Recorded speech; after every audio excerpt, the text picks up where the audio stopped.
Assalamualaikum warahmatullahi wabarakatuh. Ya, hari ini saya akan melanjutkan penjelasan mengenai piutang wesel. Setelah kemarin kita sudah membahas tentang piutang usaha. Secara definisi, piutang wesel itu adalah piutang yang didukung dengan adanya janji tertulis berupa surat wesel atau surat promes yang berisi tentang kesanggupan membayar sejumlah kas di waktu tertentu di masa yang akan datang.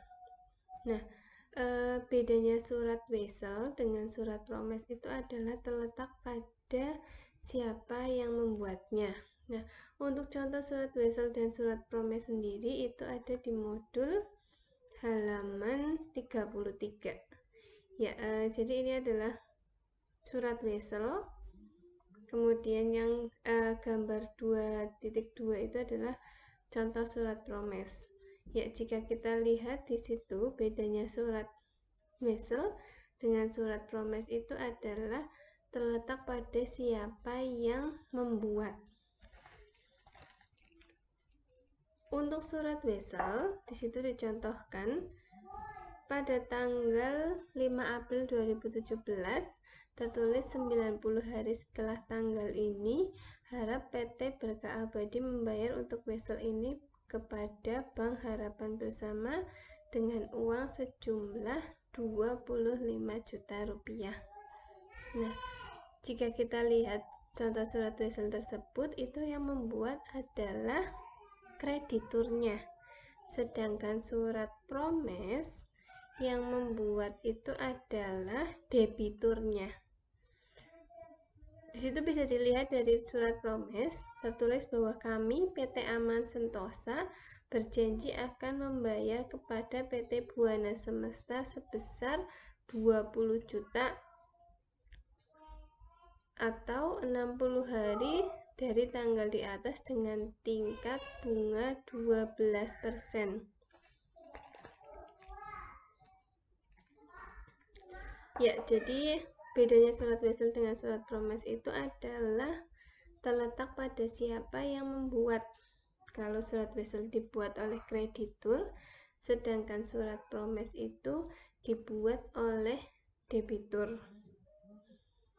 Nah, piutang wesel ini memiliki jangka waktu maksimal pembayaran atau yang disebut dengan tanggal jatuh tempo, di mana tanggal jatuh tempo itu bisa berdasarkan tanggal penarikan, yang kedua bisa berdasarkan atas permintaan atau penyerahan wesel, dan yang ketiga bisa berdasarkan pada akhir periode tertentu. Nah, biasanya yang banyak itu adalah yang ketiga ini, yaitu pada akhir periode tertentu. Bedanya itu bisa kita lihat di modul halaman 33.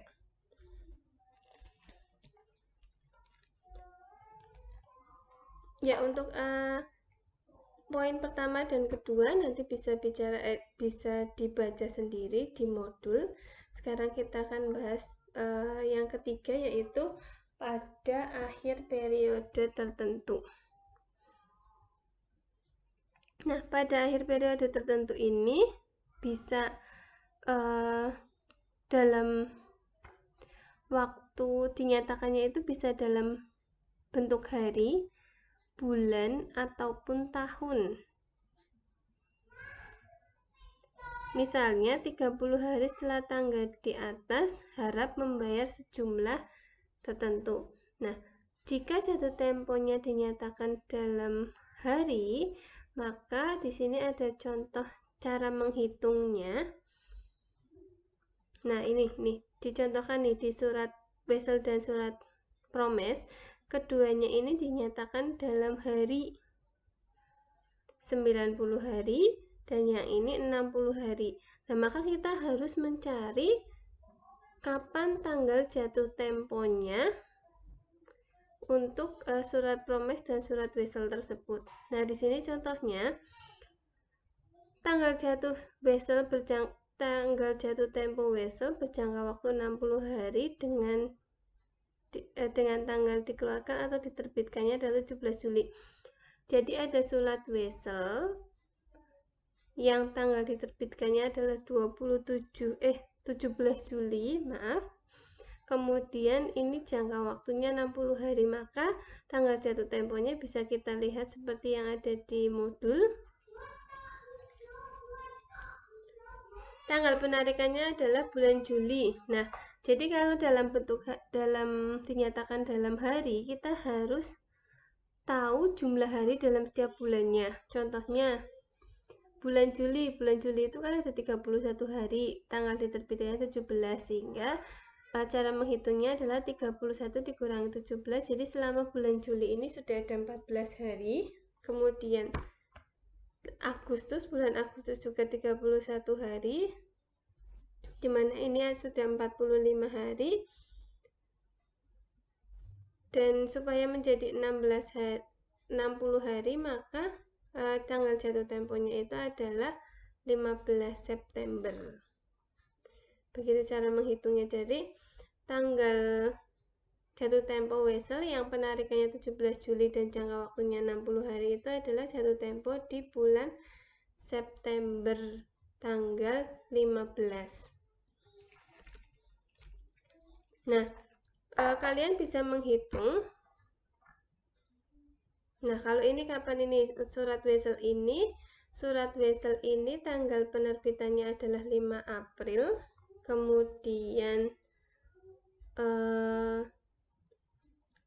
jangka waktunya adalah 90 hari, maka kita bisa hitung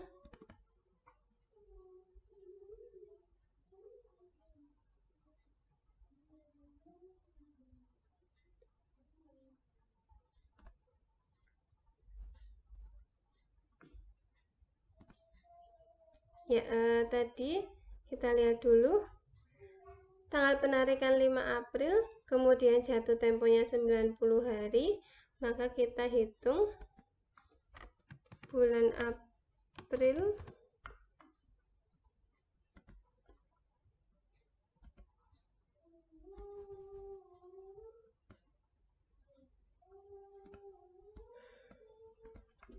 April itu ada berapa? Januari, Februari, Maret, April, ada 30 ya.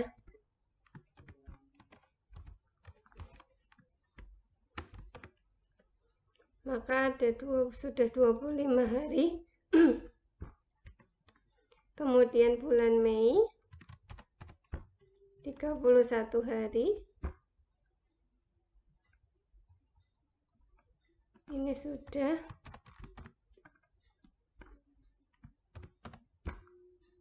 56 hari.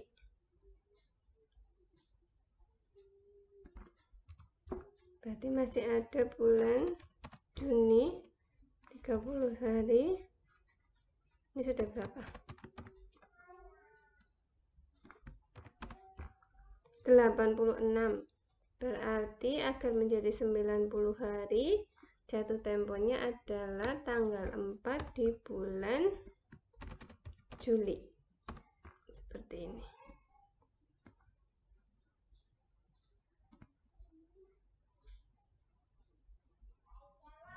Nah, untuk yang surat promes ini kan tanggal penarikannya 8 Mei. Kemudian jangka waktunya adalah 60 hari. Berarti untuk bulan Mei sendiri itu ada 31 dikurangi dengan 8. 31 kurangi 8 ada 23. Kemudian bulan Juninya 30, 23 tambah 30, 53, berarti jatuh temponya adalah di tanggal 7 Juli. Jadi untuk surat promes harus dilunasi tanggal 4 Juli ini.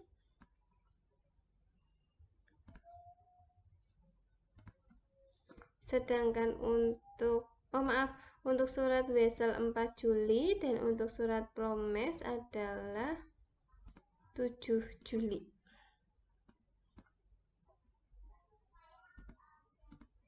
Ya, jadi itu adalah cara menghitung tanggal jatuh tempo apabila dinyatakan dalam hari. Nah, piutang wesel sendiri itu ada dua jenis, ada yang berbunga dan ada yang tidak berbunga.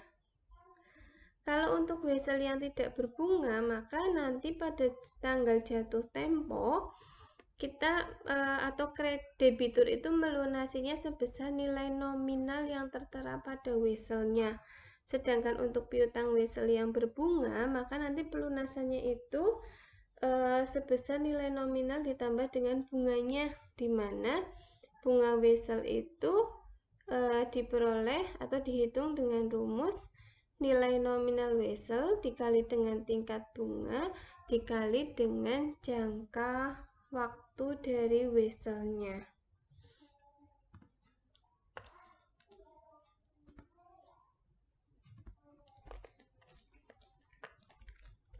Nah,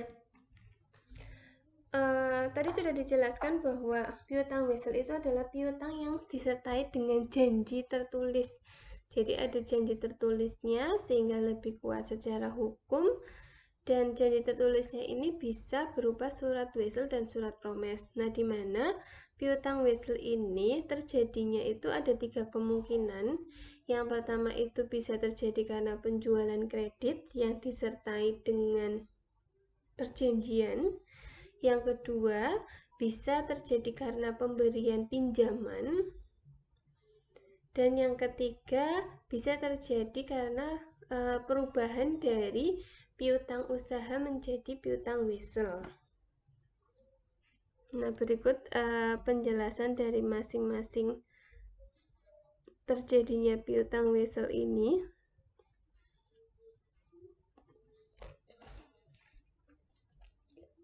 Nah, untuk yang pertama, apabila piutang wesel ini terjadi dari penjualan kredit, maka di sini contohnya pada tanggal 15 Januari PT Sabar Sentosa menjual barang dagang kepada PT Lancar Terus sejumlah 15 juta, di mana atas transaksi tersebut PT Sabar menerbitkan wesel dengan jangka waktu 60 hari dan bunganya adalah 12%, sehingga jurnal yang dibuat oleh PT Sabar Sentosa pada tanggal terjadinya wesel, yaitu 15 Januari, jurnalnya adalah mendebet akun piutang wesel dan mengkredit akun penjualan, karena ini terjadi karena adanya penjualan kredit.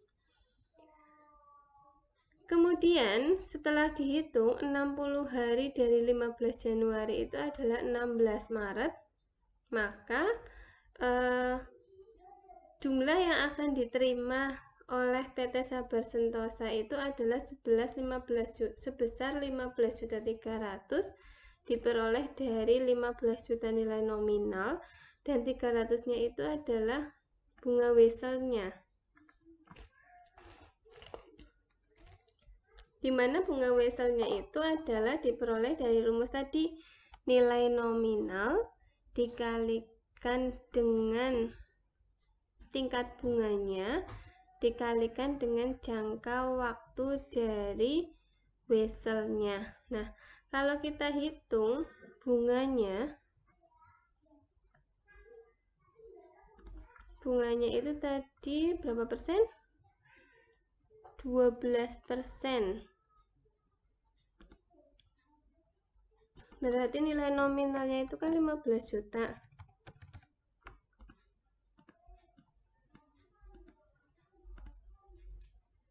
Kemudian jangka waktunya tingkat bunganya adalah 12%.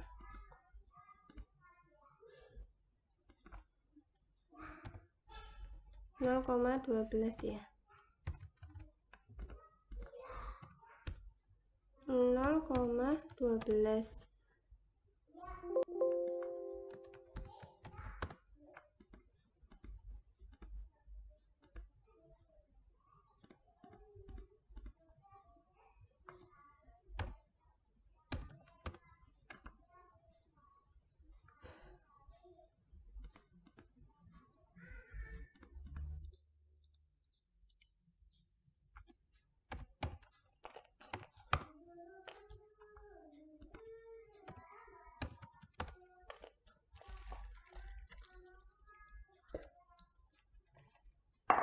0,12.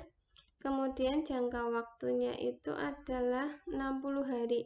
Kalau 60 hari itu berarti kita faktor pembaginya itu adalah 360. Berarti 60 per 360.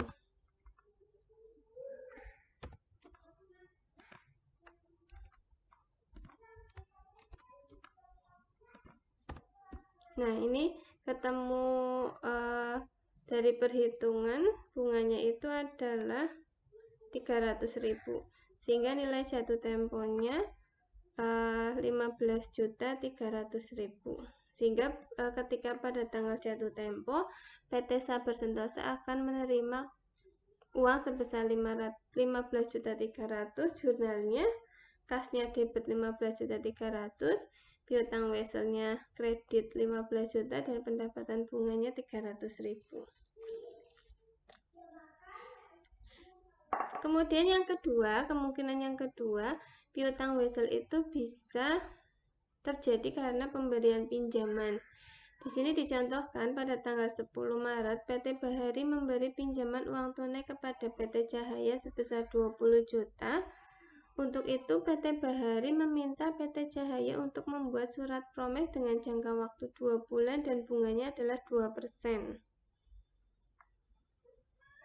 Nah, ini adalah jurnal yang dibuat pada saat terjadinya piutang wesel, dan ini adalah jurnal pada saat jatuh tempo.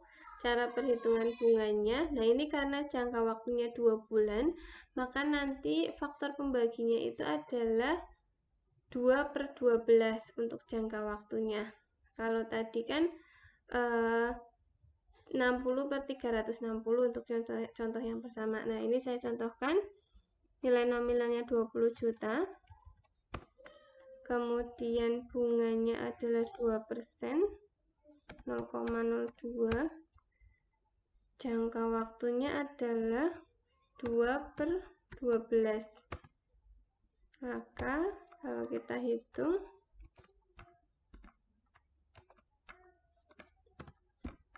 nah ini bunganya itu adalah 66.666,67.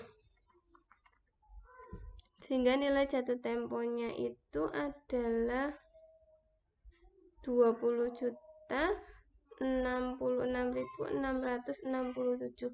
Oh ya, mohon maaf, ini ada sedikit revisi ya. Harusnya 20.66.667. Ini sesuai dengan angka yang ada di sini.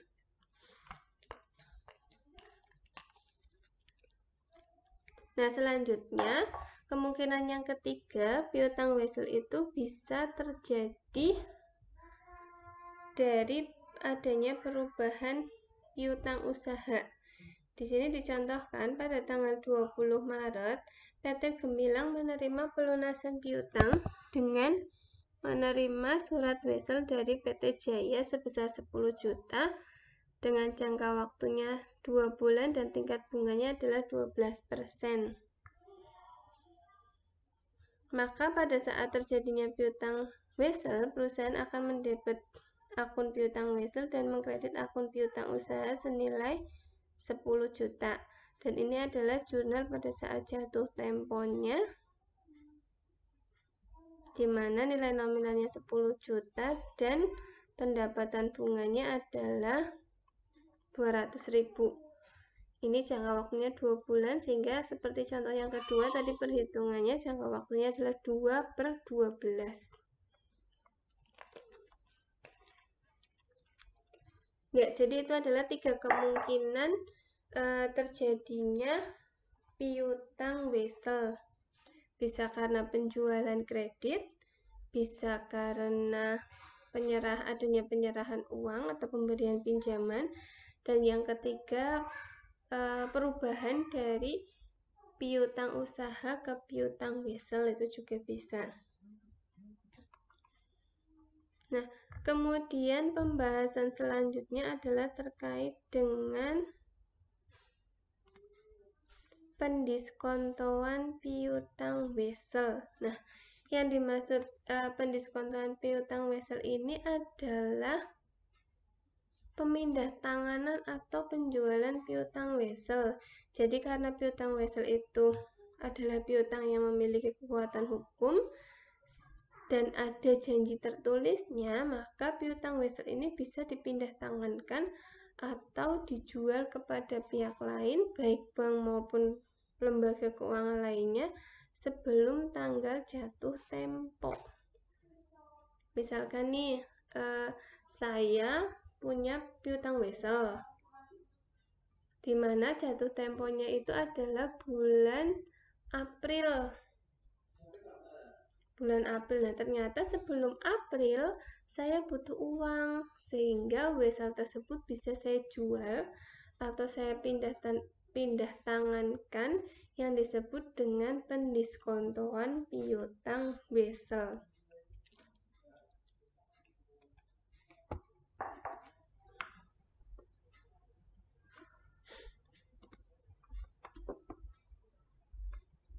Nah, di sini dicontohkan pada tanggal 21 Maret, PT Citra menjual barang dagang kepada PT Ayu sebesar 50 juta dengan mengeluarkan wesel, bunganya 18% dan jangka waktunya adalah 60 hari. Nah, pada tanggal 20 April, PT Citra mendiskontokan weselnya kepada Bank Harapan Bersama dengan tarif diskontonya adalah 21%. Nah, berikut ini adalah jurnal yang dibuat PT Citra pada saat penarikan wesel tanggal 21 Maret, yaitu dengan mendebet piutang wesel debit dan mengkredit penjualan sebesar 50 juta.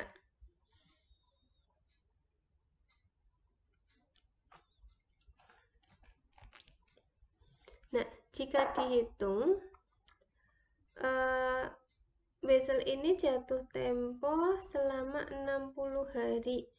Berarti tanggal bulan Maret itu ada Januari, Februari, Maret ada 31 hari, dikurangi dengan 21, berarti ada 10 hari. Kemudian Maret, Aprilnya 31, Mei 31,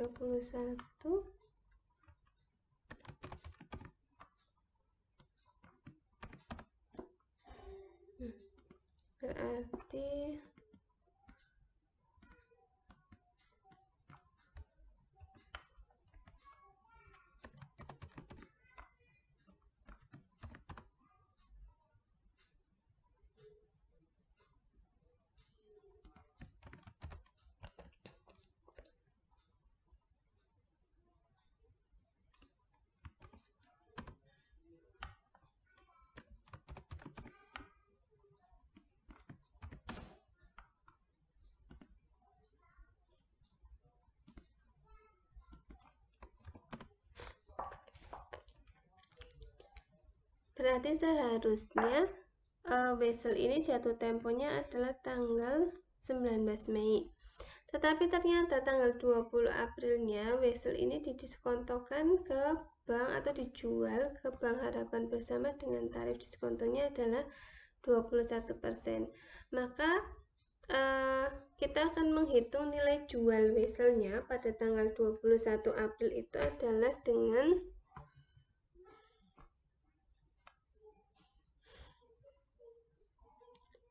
cara, ini adalah rumusnya. Yang pertama kita cari nilai nominalnya, kita cari nilai jatuh temponya dulu, yaitu dari nilai nominal 50 juta ditambah dengan bunganya, yaitu 18% dikali dengan jangka waktu dan dikali dengan nilai nominalnya.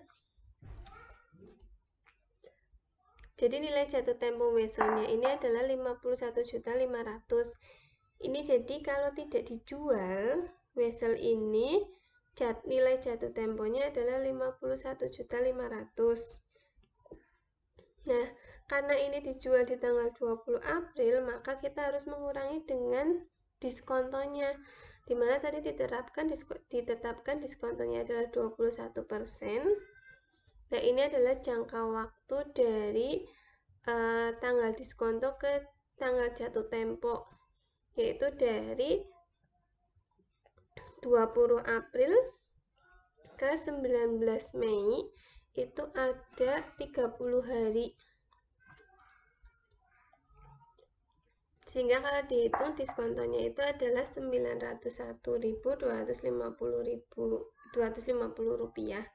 Sehingga nilai jual vesselnya adalah nilai jatuh tempo dikurangi dengan diskontonya, yaitu diperoleh uang sebesar 50.598.750. Tuh. Jadi untuk jurnalnya itu sama dengan jurnal pelunasan vessel. Intinya adalah dari penjualan ini kas yang diterima adalah 50.598.750, piutang vessel yang berkurang 50 juta, dan bunganya adalah 598.750. Ini jadi intinya adalah ketika kita menjual vessel dan akan mencari berapa jumlah uang yang akan kita terima, itu diperoleh dari nilai jatuh tempo dikurangi dengan diskonto, di mana rumus diskonto itu hampir sama dengan rumus bunga, yaitu persentase dikali jangka waktu dikali dengan nilai jatuh tempo dari vesselnya. Ya, jadi itu adalah penjelasan tentang piutang vessel. Kemudian ini adalah latihan soalnya. Untuk latihan soal 1 itu kita diminta untuk mengerjakan terkait dengan piutang usaha, dan yang latihan soal 2 ini masih tentang piutang usaha juga, dan yang latihan soal 3 ini terkait dengan piutang vessel. Ya, demikian penjelasan saya terkait dengan materi piutang vessel. Semoga bermanfaat dan dapat menemani kalian ketika belajar di rumah. Apabila ada pertanyaan atau masih bingung, nanti kita lanjutkan di Google Classroom. Ya, terima kasih atas perhatiannya. Sampai jumpa. Selamat siang. Wassalamualaikum warahmatullahi wabarakatuh.